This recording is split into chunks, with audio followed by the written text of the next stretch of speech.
May kwento ako. Lalaki ako. Share ko lang ang intimate love and fantasy ko. Kasi naranasan ko ang maging parang aso na nanghihingi ng buto. Uy! Nawalan kasi ako ng trabaho. At nung panahon na yon, may girlfriend ako. Unti-unting nauubos yung naipon kong pera. Naghahanap naman ako ng work. Kaso tatagalan sa kakahintay. Okay, hintay ka na lang, tatawanan ka na lang na. Si girlfriend, nakakaintindi naman nung una.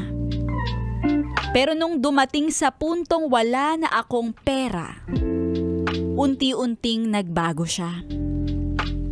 Pag gusto niyang makipagkita, siya ang naglalabas ng pera. Sa mga date namin sa restaurant, sinasabihan ko naman siya na kahit sa bahay na lang tayo mag-celebrate.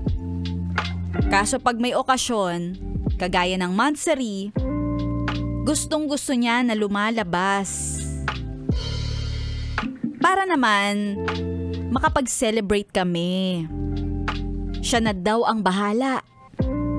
Bilang lalaki, nahihiya talaga ako. Na yung babae yung gagastos para sa amin.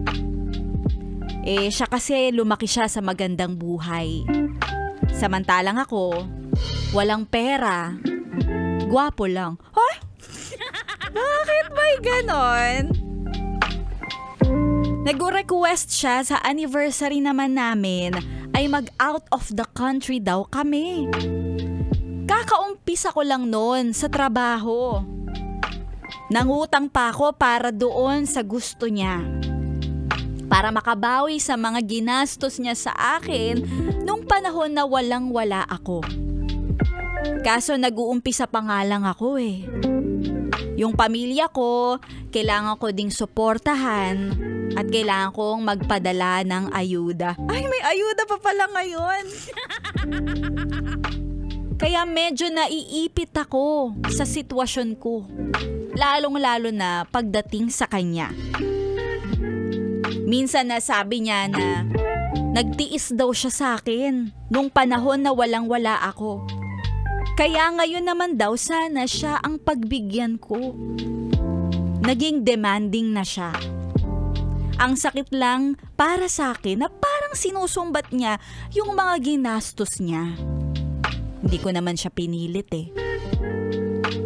Kahit sa pamilya niya, nakakaramdam din ako ng pangmamaliit nung wala akong trabaho. Nagka-work na ako pero hindi na nagbago yung mababang tingin nila. Lalong-lalo na yung tatay niya. Sabi pa sa akin, wag na wag mong bubuntisin ang anak ko kung hindi mo kaya. Ay! Unti-unti na din nawala yung pagmamahal namin sa isa't isa. Feeling ko nga ay awa na lang ang nararamdaman niya sa akin nung panahong wala akong pera. Siyempre nararamdaman ko naman yun. Kapag gusto naming maglambingan, sa totoo lang, laging napipilitan na lang. Siya na lang nga ang may gusto. Ay, wow! Hanggang sa nawala na talaga ako ng gana sa kanya. Biruin mo kahit pa magkatabi kami sa pagtulog. Kahit pa ang bango-bango niya. Kahit pa ang ganda ng suot niya. Tutulugan ko lang siya. Wala nang nagfa-flag ceremony. Flag ceremony! Naghiwalay na kami. Ngayon gusto ko may mapatunayan sa kanya. Masama ang loob ko dahil malaki ako pero minaliit niya ako ng ganon-ganon lang. 101.1 Yes FM